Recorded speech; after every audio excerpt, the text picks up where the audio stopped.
चलिए हेलो बनाए। बच्चों, कैसे हैं आप लोग। मैं उम्मीद करता हूँ आप लोग मस्त होंगे, मज़े में होंगे और अपने एग्ज़ाम की तैयारी बहुत ज़ोर शोर से कर रहे होंगे। मुझे उम्मीद है कि आप लोग जो है तैयारी में लगे हुए होंगे जम करके, है ना बच्चों। तो बच्चों, आज मैं आप लोगों के सामने कुछ इंपॉर्टेंट क्वेश्चन लेकर के आया हूँ समांतर श्रेणी का। अगर आप ये सब क्वेश्चन बढ़िया से सीख लेते हैं और अपना कॉन्सेप्ट बैठा लेते हैं माइंड के अंदर, तो आपको एग्ज़ाम के अंदर किसी भी तरह का परेशानी का सामना नहीं करना पड़ेगा। मैं गारंटी देता हूँ कि आप लोगों को ये क्वेश्चन अगर आप सीख लेते हैं तो आपके एग्ज़ाम में बहुत हेल्पफुल होगा, बहुत फ़ायदेमंद होगा, आप टेंशन से मुक्त रहेंगे। तो बच्चों, आइए हम जो है क्वेश्चन की ओर चलते हैं कि क्वेश्चन क्या कह रहा है, कैसे सोल्व करना है ना। और आप अपना पढ़ाई के ऊपर थोड़ा सा और ज़्यादा फोकस करें, क्योंकि जो बचा वक्त है उसको, कीमती वक्त को क्या करना है, इधर उधर के काम में, इधर उधर के फालतू चीज़ों में हमें व्यर्थ नहीं करना है, बर्बाद नहीं करना है, बल्कि अपने पढ़ाई के ऊपर ज़्यादा से ज़्यादा हमें समय को देना है, ताकि जो भी कुछ बचा हुआ है, जो भी हमारे अंदर कमी है, वो क्या हो जाए, पूरा हो जाए एग्ज़ाम तक। ठीक है, तो बच्चों अब देखते हैं क्वेश्चन की ओर। ठीक है, समांतर श्रेणी 21, 42, 63, 84 का कौन सा पद 42 है, 420 है। तो बच्चों, जब भी इस तरीके का क्वेश्चन रहे कि यहाँ पर कुछ और अंक दे दे, अब पूछे कि कौन सा पद 420 है, 420 की जगह पर 42 ही रह देता सिर्फ, या तो 420 की जगह पर 10 भी बोल दे या 50 बोल दे, कौन सा पद बोलता है। तो कौन सा पद, जहाँ भी बोले कि कौन सा पद, जहाँ पर भी पूछ रहा, क्या पूछ रहा, पद पूछ रहा है, यानी कि n बराबर क्या हो जाएगा बच्चों, आपका वाट हो जाएगा। और ए का मान क्या हो जाएगा बच्चों, पहला पद को ए का मान बोलते हैं। और डी बराबर क्या होता है बच्चों, दूसरा पद घटा पहला पद होता है। यानी कि 42 में अगर हम 21 को घटा देते हैं, 42 में अगर हम 21 को क्या करते हैं, घटा देते हैं, तो क्या बच जाता है बच्चों, 21 आ जाता है। ठीक है, तो क्या करेंगे, कौन सा पद बोलेगा, तो क्या करेंगे, एनवा पद का फॉर्मूला क्या होता है, टी एन बराबर A plus N minus 1 into D होता है। ठीक है, तो हमको यहाँ पर क्या दिया हुआ बच्चों, कौन सा पद, अगर जब भी बोले कि कौन सा पद 420 है, तो इसका मतलब ये क्या हो गया कि 420 हमारा टी एन का मान हो गया। क्या हो गया, टी एन का मान हो गया। ठीक है, यानी कि टी एन के जगह पर हम क्या बैठा देंगे, 420, और ए के जगह पर क्या बैठा देंगे बच्चों, 21, और एन माइनस 1 इंटू डी का मान क्या हो गया बच्चों, 21, क्योंकि 42 में अगर 21 घटाते हैं तो 21 होता है, 63 में 42 घटाएंगे तो क्या हो जाएगा, 21। तो जो इस सब के जो बीच का जो डिफरेंस आता है वही बोलते हैं डी को बोलते हैं कॉमन डिफरेंस, यानी कि हिंदी बोलते हैं सर्वांतर और पदांतर दोनों बोलते हैं। ठीक है बच्चों, इसको कैसे हल करना है इसको देखते हैं। 420 बराबर 21 प्लस एन माइनस 1 इंटू 21। ठीक है, अब क्या करना है बच्चों, इसको 420 को क्या करना है, 21 के साथ क्या करना है, घटा देना है। ठीक है, बाकी इधर क्या बचेगा, एन माइनस 1 इंटू 21 बच गया। ठीक है, अब क्या करना है बच्चों, इसको 420 में 21 घटेगा तो क्या बचेगा, 399 बचेगा। ठीक है, और एन माइनस 1 इंटू 21, तो बच्चों 21 से ये क्या होगा, कट जाएगा, है ना। 21 से कम 21, और 21 से कम 21 कट गया, तो और 21 नंबर क्या होता है, 189 होता है, यानी कि 18 बचा, तो क्या हो गया, 21 नंबर 189 बराबर क्या हो गया बच्चों, एन माइनस 1, यानी कि 19 इधर और 1 को इधर ला देंगे तो क्या हो जाएगा, प्लस बराबर एन, है ना। यानी कि एन बराबर क्या हो गया बच्चों, 20, यानी कि 20वां पद क्या हो गया हमारा, 420 हो जाएगा। ये रहा आपका आंसर हो गया। ठीक है, बोल दीजिए क्वेश्चन, जब भी इस तरीके का क्वेश्चन है कि कौन सा पद 420 है, कौन सा पद 310 है, कौन सा पद 78 होगा, कौन सा पद 77 होगा, कौन सा पद 76 होगा, तो आपको ये समझना कि हमारा टी एन का मान है और यहाँ पर हमको एन का मान निकालना है। यहाँ पर देखिए एन का मान हम 20 निकालें। नेक्स्ट क्वेश्चन क्या बच्चों कि 3 अंकों की कितनी संख्या 7 से विभाज्य होगी, यानी कि 3 अंकों की संख्या भी लिखना है आपको, और वो संख्या क्या करना है कि 7 से विभाज्य भी होना चाहिए। ठीक है, तो क्या करेंगे, इस तरीके से हम कहाँ तक जाएंगे बच्चों बताइए, कहाँ तक जाएंगे, 994 तक जाएंगे। देखिए 3 अंकों की संख्या भी हो गया और 7 से भागा भी लग जाएगा, 15 7 105, 16 7 112, 17 7 119, और ये भी संख्या क्या होगा आपका 7 से कट जाना चाहिए, और ये भी संख्या 3 अंक का ही होना चाहिए। ठीक है बच्चों, आप क्या करेंगे, ये हमें रेडी एक मालूम हो गया।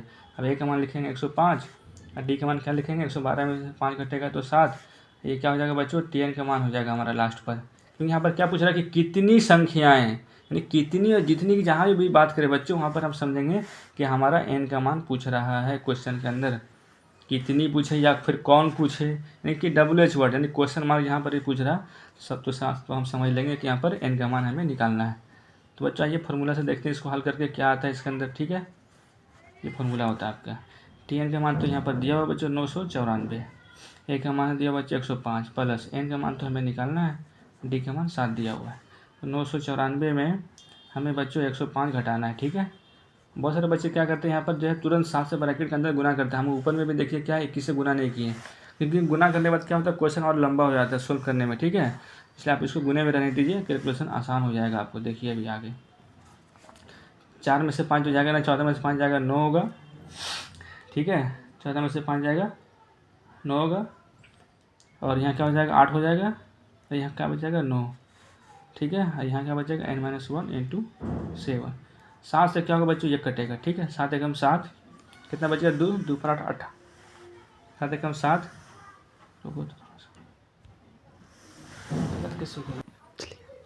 बच्चों यहाँ पर क्या आएगा 889 आएगा। मिस्टेक से क्या लिखा गया था 989, ठीक है। आप लोग सही कर लीजिएगा 889। आप काटेंगे तो क्या होगा बच्चों, कटेगा। 7 एकम 7, एक बचा हो गया 18, 7 दूनी 14 है ना, 4 बचा 7 7 49, इतना आया। तो आप क्या लिखेंगे 127 बराबर n-1, यानी कि 127 प्लस 1 बराबर n, यानी कि क्या हो गया बच्चों, n बराबर हमारा 128, यानी कि 3 अंकों की 128 जो है संख्या आएगा टोटल सब मिला करके, 7 से जो संख्या विभाज्य हो जाएगा। तो बच्चों हम उम्मीद करते हैं कि आपको ये क्वेश्चन समझ में आ गया होगा। अब हम आते हैं कोऑर्डिनेट ज्योमेट्री के ये क्वेश्चन, ये बहुत इंपॉर्टेंट क्वेश्चन है ना। आपको ये क्वेश्चन सीखना बहुत जरूरी है, क्योंकि एग्जाम में बहुत बार ऐसे क्वेश्चन पूछे गए हैं कि सिद्ध करें कि बिंदु में 5, -2, 6, 4 और 7, -2 एक समद्विबाहु त्रिभुज के शीर्ष है। समद्विबाहु त्रिभुज शीर्ष का मतलब क्या हुआ बच्चों कि आपको जो है एक त्रिभुज बना लेना है, किसी भी तरह का त्रिभुज आपको बना लेना है, ठीक है। और उसको 3 शीर्ष मान लेना है त्रिभुज के अंदर। ये 5, -2 और 6, 4 और 7, -2, ठीक है। उसके बाद बच्चों क्या करना है, आपको बनाना, आपको क्या करना है, ए बी पहले हल करना है, ठीक है। ए बी का मतलब क्या हुआ कि दो बिंदुओं का बीच की दूरी हो गया।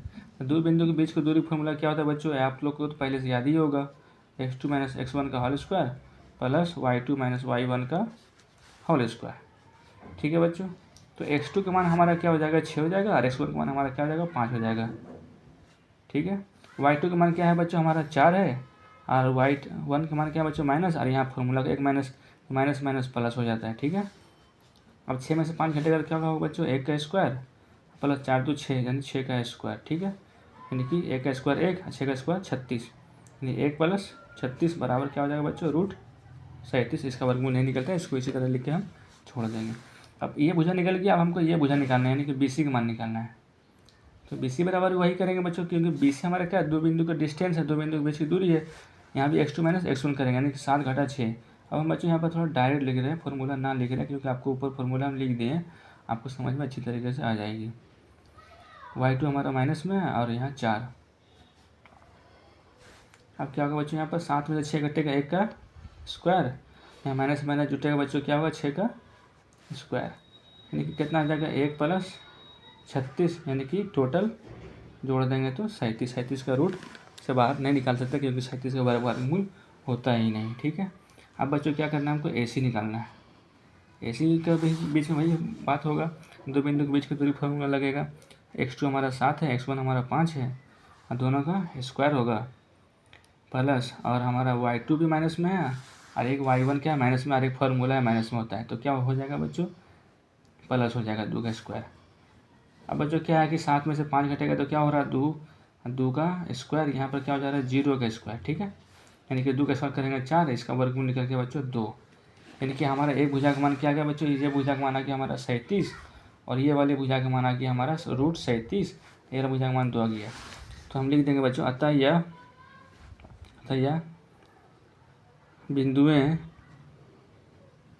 बिंदुएं समद्विबाहु त्रिभुज का शीर्ष है। देखो बच्चों, जिस त्रिभुज का दो भुजा के मान बराबर आ जाता है उसे हम समद्विबाहु त्रिभुज कहते हैं, और जिस त्रिभुज का सभी भुजा का मान अगर बराबर आ जाता है तो हम उसको समबाहु त्रिभुज कहेंगे, ठीक है। आपको समझ में आ गया होगा ये भी क्वेश्चन कि किस तरीके से हमने ये क्वेश्चन को सोल्व किया है। देखो तो बच्चों त्रिकोणमिति का इंपॉर्टेंट क्वेश्चन है ना, ये आपके एग्जाम में 2 नंबर का क्वेश्चन में पूछे जाते हैं ज़्यादा करके, ठीक है। हर साल इस टाइप का क्वेश्चन आपको पूछा जाता है। आज आपको इसका क्वेश्चन को कॉन्सेप्ट जो समझना है कैसे इसको सोल्व करेंगे। तो पहले क्या करेंगे बच्चों, हमको 15 कोट A बराबर 8 दिया हो, तो पहले हम इसको सोल्व करते हैं।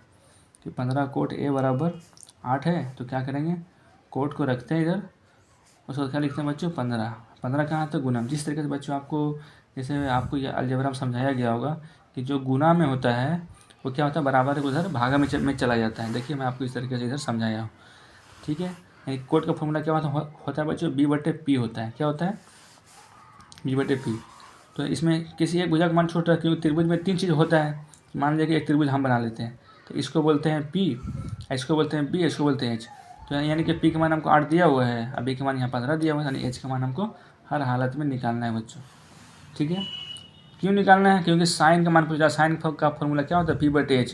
तो जब तक हमको h का मान नहीं रहेगा, जब तक मालूम रहेगा तो हम कैसे साइन का मान लिख सकते हैं, इसीलिए हमको निकालना है। h का फॉर्मूला क्या होता है बच्चों, p² + b²। अच्छा ये फॉर्मूला दिया था कौन, h बराबर √p² + b², ये फॉर्मूला दिया था पाइथागोरस प्रमेय दिया था, ठीक है। ये सब बात आप याद रखें, हो सकता है एग्जाम में आपको ऑब्जेक्टिव में पूछ लें। p का मान कितना है बच्चों, 15 का स्क्वायर। b का मान क्या है बच्चों, 8 का स्क्वायर। यानी कि 15 का स्क्वायर + 8 का स्क्वायर 225 + 64। दोनों को अगर हम जोड़ते हैं बच्चों तो कितना आता है हमारा, 289 आता है। 289 का वर्गमूल क्या होता है बच्चों, 17 होता है, ठीक है। क्योंकि 17 का गुना 7 रेस करेंगे 289 आपका आ जाएगा। तो बच्चों आप क्वेश्चन में क्या पूछ रहा है हमसे, साइन ए का मान पूछ रहा है, ठीक है। क्या चीज़ मान पूछ रहा है, साइन ए का मान। तो साइन ए बराबर फॉर्मूला आप क्या याद किए बच्चों, p/h याद किए है ना। यानी कि p का मान हमारा क्या दिया हुआ बच्चों 8, और h का मान क्या दिया हुआ बच्चों 17, ठीक है। उसके बाद क्या है बच्चों, कोस ए का मान। कोस का फॉर्मूला क्या होता है बच्चों b/h। तो b का मान बच्चों आपका क्या दिया हुआ 15, और h का मान क्या दिया हुआ 17। इस तरीके से आपका क्या हुआ, ये क्वेश्चन अच्छा आसानी से सोल्व हो गया। तो बच्चों ये क्वेश्चन आपको अच्छा समझ में आ गया होगा। और आज का सेशन आपको अगर अच्छा लगा, हमारा वीडियो अगर अच्छा लगा, तो आप कमेंट बॉक्स में अपना जो है बताएं कि हमारा वीडियो कैसा है, नहीं है। अगर कुछ कमी बेसी होगा तो हम उसको सुधार करेंगे, हम उसको इम्प्रूव करेंगे, है ना। हम तो पूरी कोशिश कर रहे हैं कि आपका ज़्यादा से ज़्यादा मार्क्स कैसे एग्ज़ाम में उठे, मैथ के अंदर कैसे आपका पकड़ अच्छा हो, कैसे आप एग्ज़ाम के अंदर ज़रा से भी आपको टेंशन ना हो। और वो क्वेश्चन लेकर के हमारे जो इंपॉर्टेंट क्वेश्चन है, जो वेरी वेरी इंपॉर्टेंट क्वेश्चन कहा जाता है, वो क्वेश्चन हम आपके सामने लेकर के हर दिन आ रहे हैं, ताकि आपका एग्ज़ाम के अंदर किसी भी तरह का दिक्कत परेशानी का सामना ना करना पड़े। तो बच्चों मिलते हैं नेक्स्ट वीडियो में। आज की सेवा यहीं तक। शुक्रिया, धन्यवाद, जय हिंद, जय भारत।